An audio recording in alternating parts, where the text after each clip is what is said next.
Hello. Thanks for tuning in. Reverend MeeLing, Reverend Susan MeeLing, Lady Dori, Belle. Been known by a few names. So, I've obviously discussed certain aspects about my biological family, and so, then in regards to like my biological mother and my biological sister. But of course, how could I forget my biological father, right? In certain regards, very easily. There were only so many beatings that I took in regards to his hands. He was a third-degree black belt, trained by a Korean master. So if anybody's been punched by somebody like that before, like the guy that trained my biological father was actually from Korea in the United States of America and trained my biological father, that would be who beat me. When my biological mother was, too tired.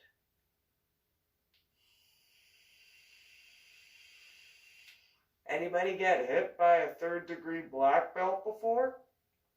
As a child? Other than me. Really does not feel good. I can tell you that. That would be how I know I'm not a masochist. Yeah, that'll teach you real fucking quick.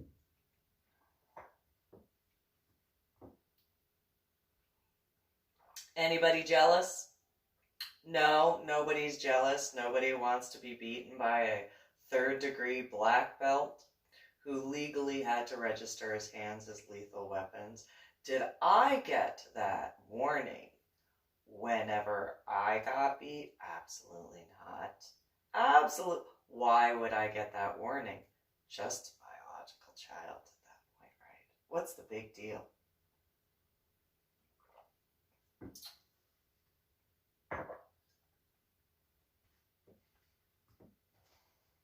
But he was so nice as to give others the warning. And then, let's not forget about like his business dealings in New Jersey and New York. Aside from the fact that, he was the only registered individual who went to the school of Bolova in the New Jersey tri-state area, so New Jersey, Pennsylvania, and New York, he was who everybody went to go see to get their stuff taken care of. And not just the ways of, Bulova watches, Rolexes, Movados, the expensive Seikos. The ones that are worth like thousands upon thousands upon thousands of dollars for just a simple watch. Not including the actual ones that go on the wall. No. Those were obviously far more expensive. Granted, he did work on some of the less expensive watches, but back in the 1980s and 1990s, the cheapest watch that he would work on was a minimum of $15,000 back in the 1980s and 1990s. So I had a bunch of people that I knew over the years that tried to say, oh, you're so snobby because of, knowing certain things. And it's very difficult for me to be impressed by certain things when you are trying to say I should be impressed by them, when you're telling me the dollar amount to be like, look, this is, whatever. Or you spent, like, in regards to some of the stuff that I purchased, you spent so much money. It's like, no, I didn't. No, I tend to look for a good deal.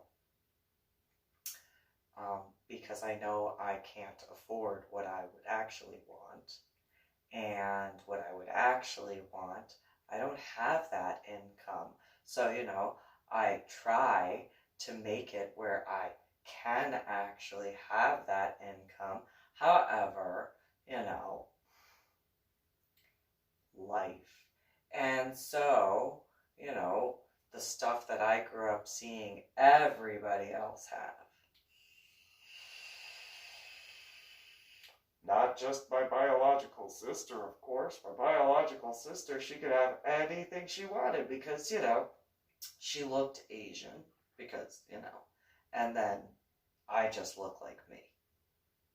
I mean, granted, when I was a child, I didn't wear makeup and I didn't have the tattoos and I obviously didn't have this hair color or haircut, but compared to Patricia, I was so just ordinary looking, so plain, so easily able to blend in comparison because, there's absolutely nothing special or worthwhile in that regard. At least that's what not only my biological sister, but biological mother and biological father had told me repeatedly.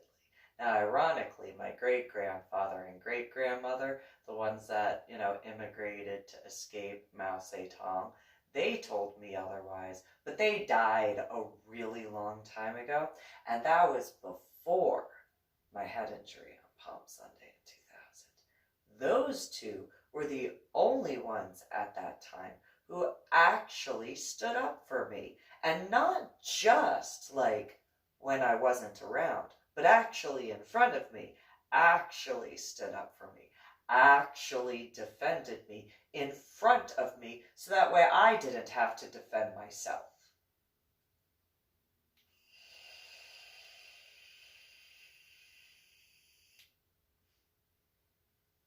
But that didn't mean anything when it came to the ride home, now did it?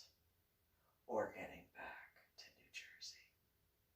Because realistically, as soon as getting into the Holland Tunnel to go back over to New Jersey, well then that began that. And, is what it is, right? So Mike was a part of the Lee Association in New Jersey. And the Lee Association and the Dong Association had kind of a certain aspect where if you wanted to build in certain areas of New Jersey and New York and other locations, you had to go through my great-grandfather. You had to go get permission from my great-grandfather to build in those areas. And if you went to the Dongs before going to my great-grandfather, then there were issues. My great-grandmother felt extremely offended by that.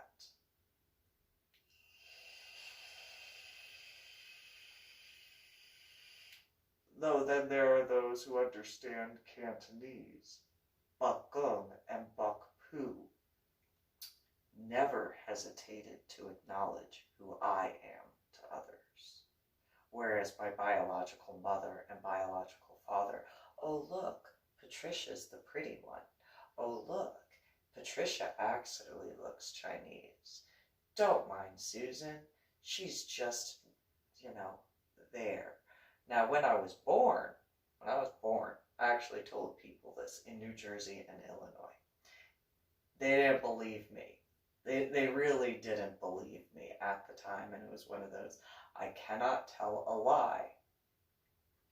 So, when I came out of my biological mother's uterus, and, the doctors did what they did to, get that crying thing to occur, my biological father looked at me and said, "You're missing something between your legs. You obviously do not have the correct chromosome set." That's what I got to hear after so many months of hearing my biological mother say, "Why can't you just die?" At this point, not that I'm suicidal, however, I do acknowledge I kind of wonder at this point in time why couldn't I? Because it probably would have been so much easier than to deal with this garbage that I have been dealing with over all these years.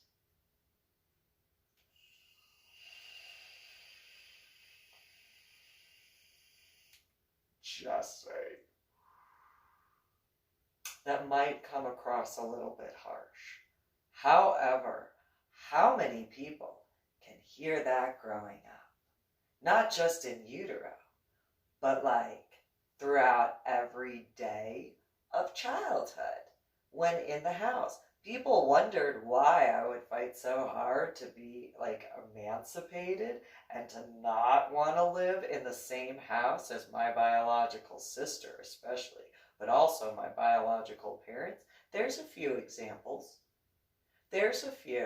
My biological father also had very much so let me clarify certain things. So my biological father was put into orphanages and foster care, even though he was, a male being born, obviously. Chinese in the United States of America, that is different. If you aren't born to being the first generation. So, over in China at that time, only males were kept. But there came a point in time where my biological father came down with tuberculosis, and my great-grandfather and great-grandmother were left with the choice of him and his sister because his mother died during childbirth.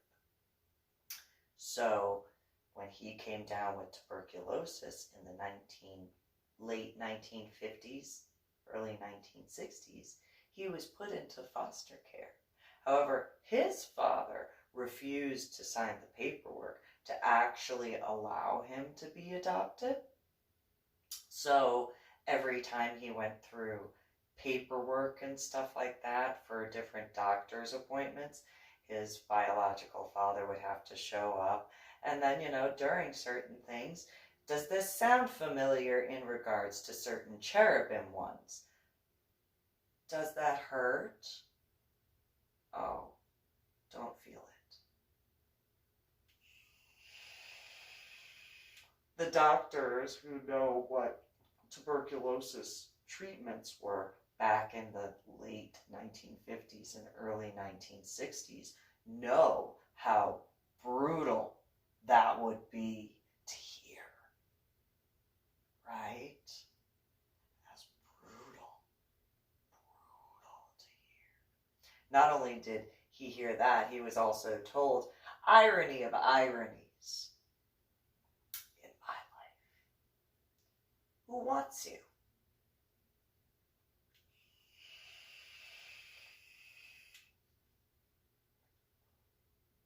When your own people don't want you, what would make you think anybody else would?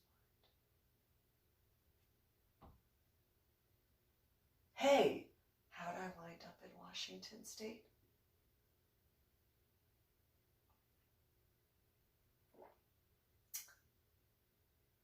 Huh?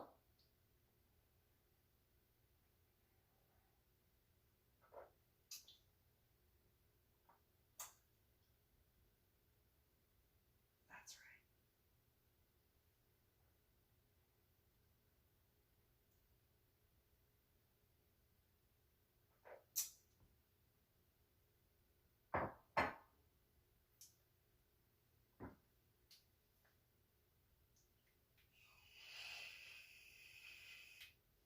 didn't graduate basic training, right?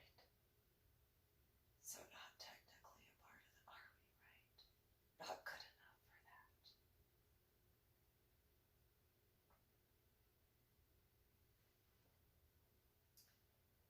Not good enough to be allowed to keep my children, right? Not good enough for the scuba divers I knew at the time to acknowledge the truth, even now. Right?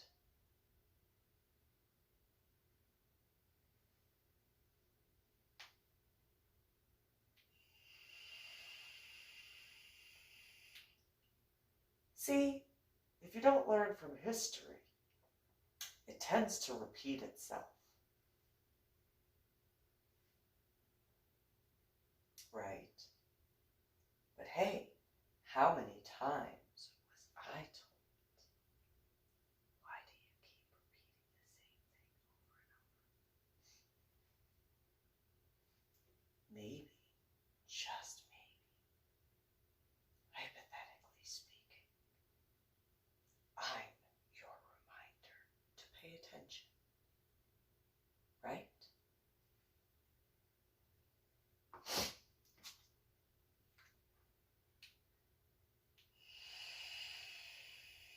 And just like my biological family, how many of you have wished me to die? Or to just go away? Or to just stop? Right? Right? If I'm inaccurate, please do let me know. However, those threats I received, that proved otherwise. All the individuals who told me I didn't know what I was talking about, even though I showed them. Right?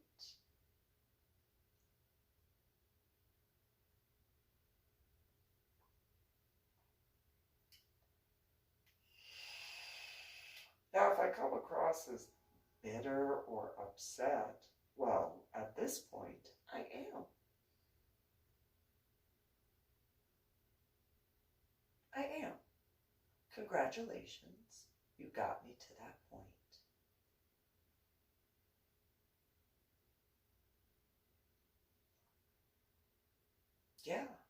Yeah. I mean, it's only been how long?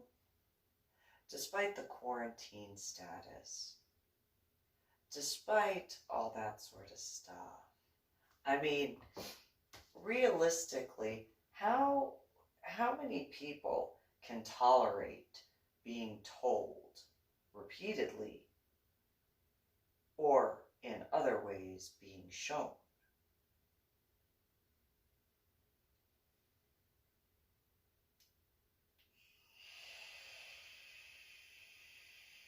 Whether in actions, in words, or lack thereof.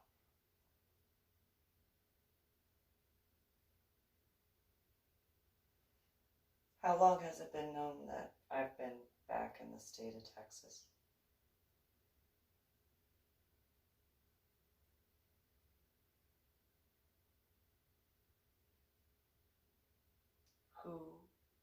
Who I used to know has at any point in time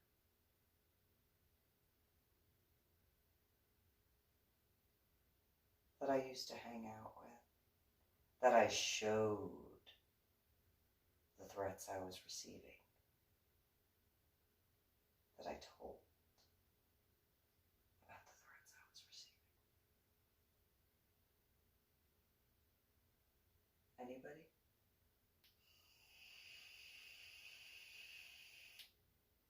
Who reached out to me through my website? That's from the state of Texas.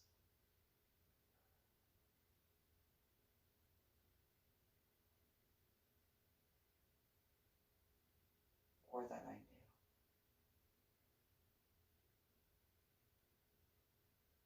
In the state of Texas? Or was it too much to bother?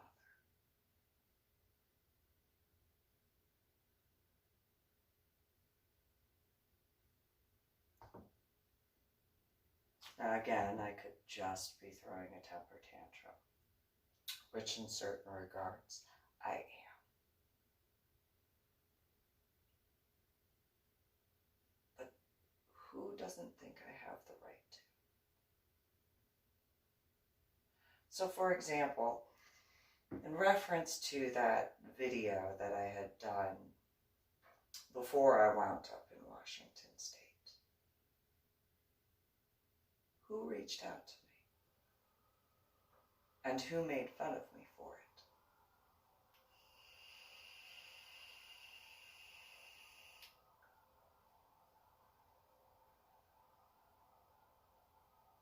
Nobody.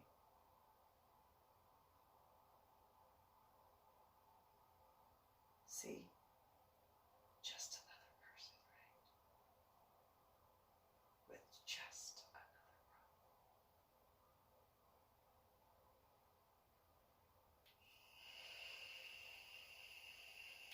Or a few.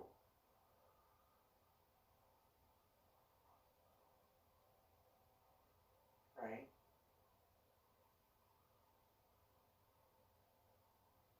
As Mike said, right? Baggage.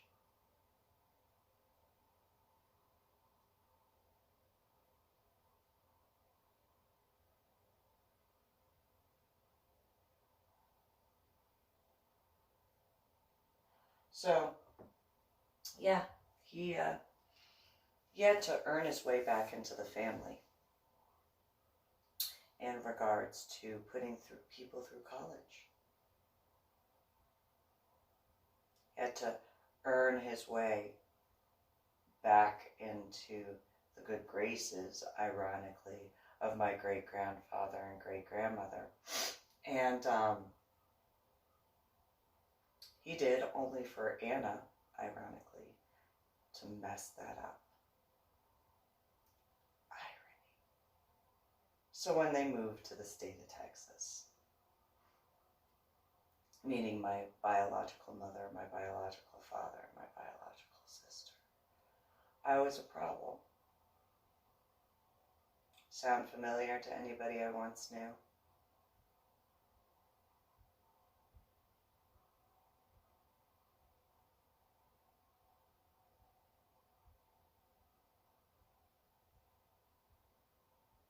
There was this point in time when I was volunteering. I literally felt like I was being babysat.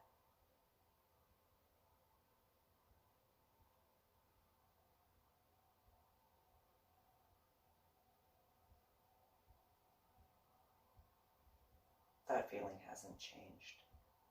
Last I checked, I'm biologically an adult.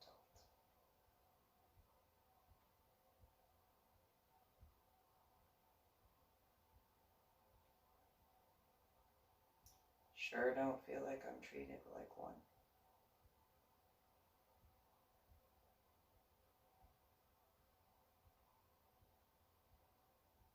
Don't think I ever actually felt that,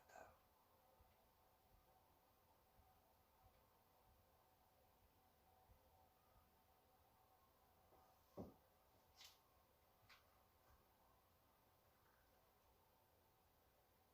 So what's that like? To feel like an adult? Where, everything you do isn't scrutinized. What is that like? What's it like when people actually believe you? I don't know. I don't.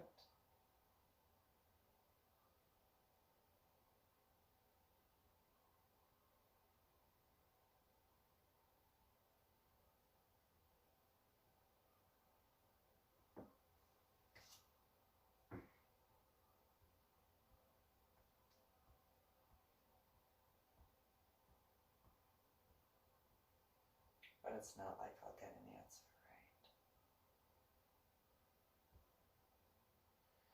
I mean, how many times did I send out requests for assistance? And then didn't get anything back.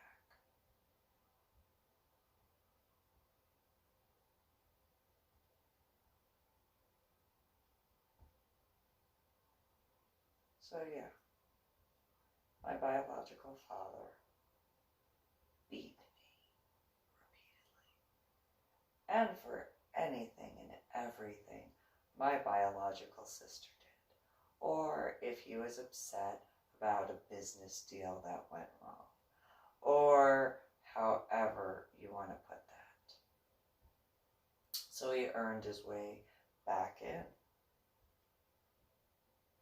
And then, you know, whenever it was inconvenient, because, you know, Anna had a job working at Prudential Realty, or Prudential, which also has realty, but she did the information technology.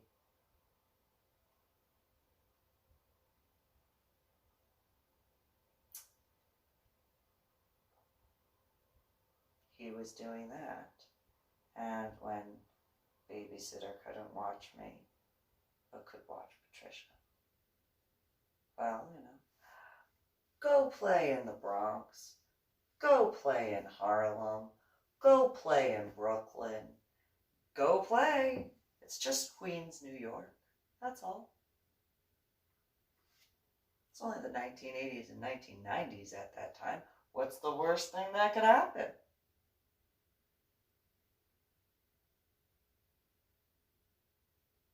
Anybody grew up in those neighborhoods that would know. But I had to defend myself to be able to walk around. Kind of really tired of having to defend myself just to exist, or to have my own opinions, or to, you know, anything.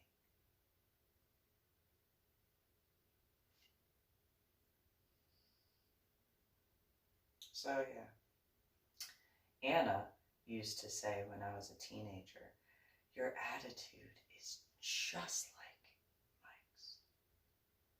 Gee, what give you that idea? It's not like you were around.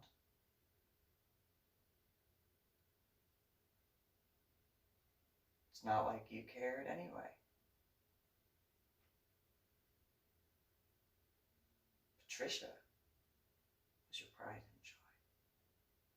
I was the inconvenience, right? I was the nuisance. I was the problem that you just couldn't get rid of.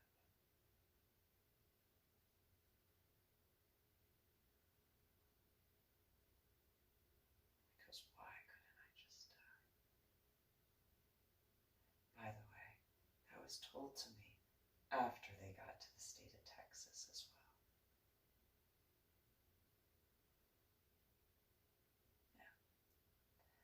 Yeah. You know, most, I would think, I could be wrong, because I was told by Anna to just give up my daughter instead of, you know, being mom.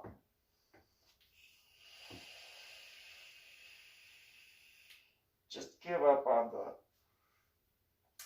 attempts as far as what occurred because of McCoy Elementary School. Just give up. It's just your daughter. That's what I was told.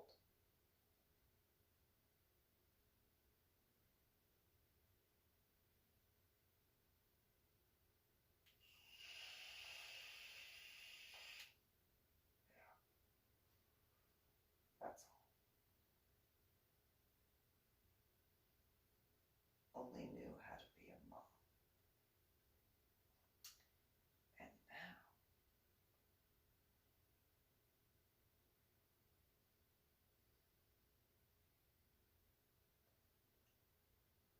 how do you be someone? You know, I mean, I'm still me. But when that's the only thing you know.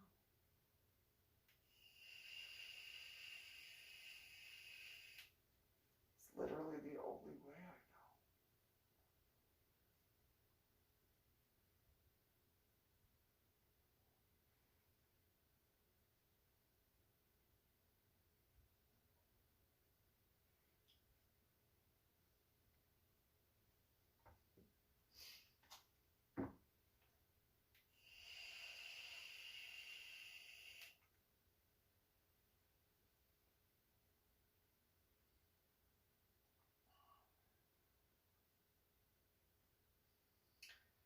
So, I did send my books to my biological father, and he did business all across the United States of America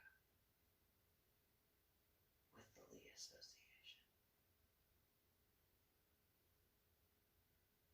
He had discussed how he had done some business off of the California coastline. I'd actually asked him about an individual, I can't remember the name now, but he freaked out. He freaked out. He had asked me how I knew that name. I said, it just came to me. And he was like, oh, I was just someone who had to go swimming and just stay swimming. That's all.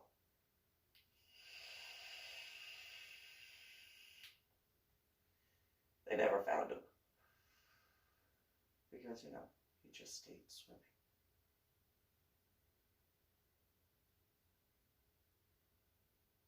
That's what I was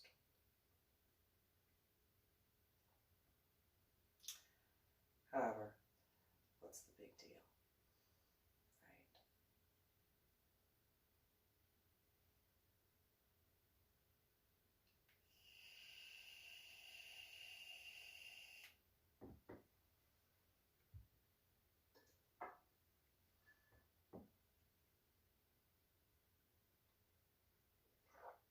How was I treated any differently, right? Just go. And I'm sure there was a bit of an upset when I was revealed to be in Washington State, right?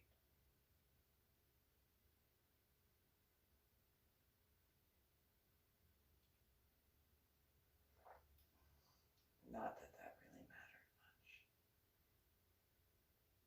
I mean, at least that I was told.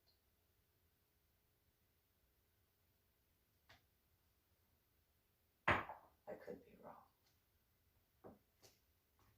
I could be.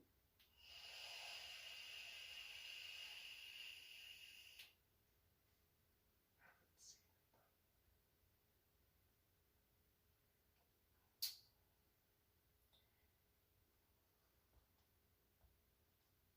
I mean,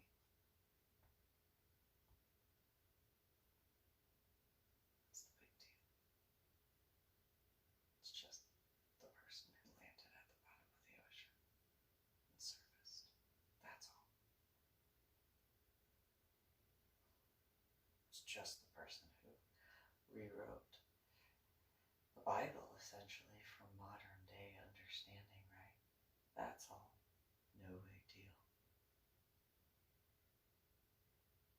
Oh, that's right, I don't have a doctorate's degree. I only have 26 certifications. That's all. But I did a graduate basic training for the Army, so, what's the big deal? I'm just me. As I was told by my now dead ex-husband, just a mom. That's all.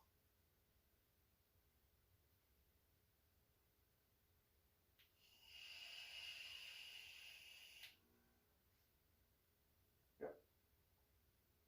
Except I don't have my children.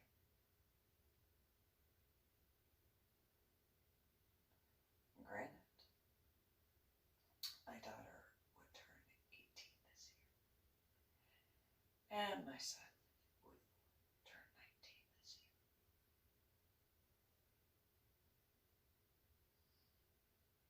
Though I did make the joke by technicalities because of that head injury on Palm Sunday in 2000. Did that make me literally the same age?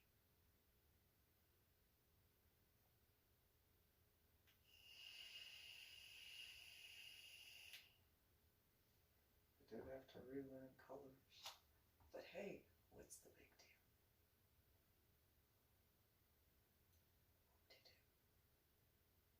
How many people believed me back then? And how many tested me that didn't actually have a doctorate's degree? Or an MD, specifically. answer to that rhetorical question is a lot. I thought it was illegal to do stuff like that without a medical license and insurance. Thought so.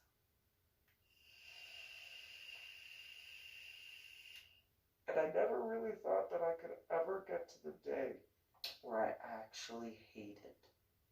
I truly never ever thought I could hate.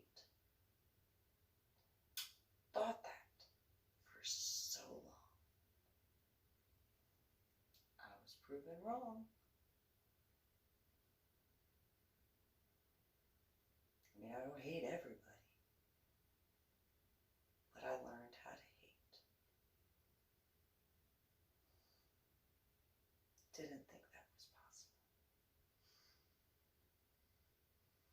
Didn't think that I was capable of that. I thought that that was impossible. However, then again, I did say, how can you truthfully know good without the bad?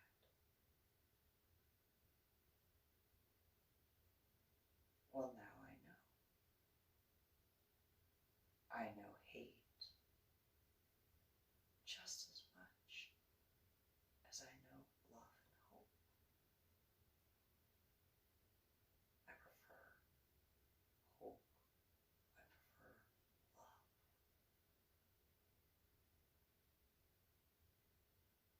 But now I know what hate is.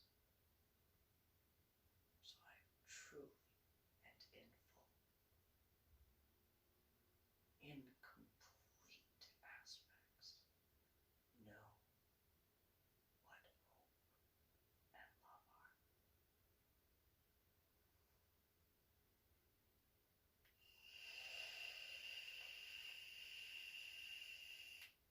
I did say it, right? Did put it in writing as well.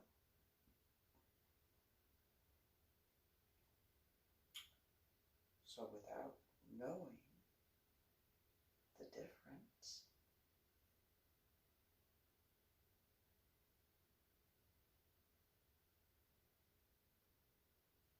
it's technically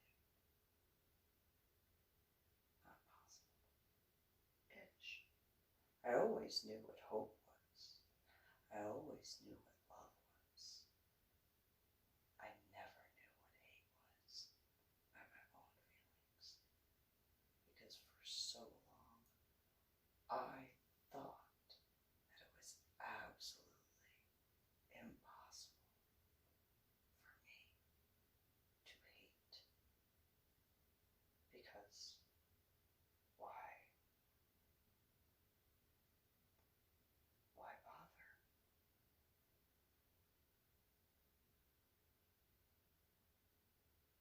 Seems like such a waste.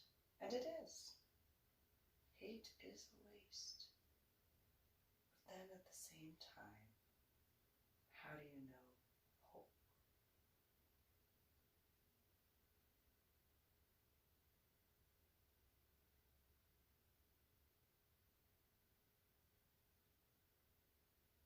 Maybe there's a philosopher who could debate that.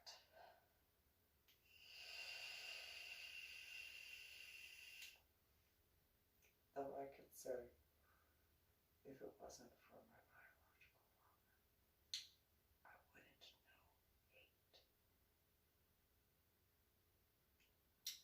Because I had hoped that I would never be like Anna. I had hoped I would never be like Patricia. I hoped I could actually be better.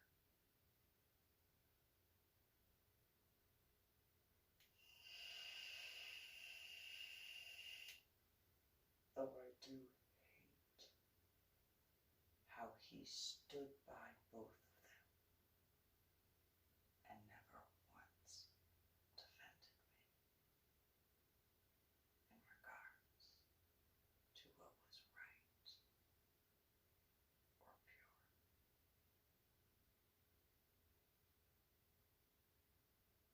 also never defended me to my now dead ex-husband when he was alive. And he never defended me to that piece of trash, Cactus Jack, also known as Jeffrey Kirkendall Jr. My biological father preferred both my now dead ex-husband and Cactus Jack, also known as Jeffrey Kirkendall Jr., over me.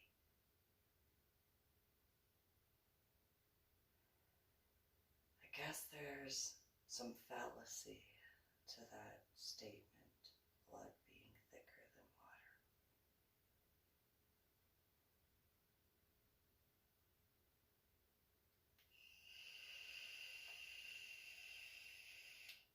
I don't know.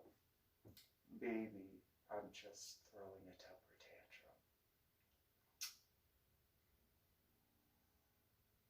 Maybe I'm just extremely upset. But am I justified for being upset? Am I justified by feeling hurt? Ooh, there's that feeling word. Uh-oh. Who said I didn't feel? I actually do quite a bit. And I take a large amount of offense to every individual who said to my face that they didn't believe I had feelings. I'm going to end this particular broadcast because realistically, it is what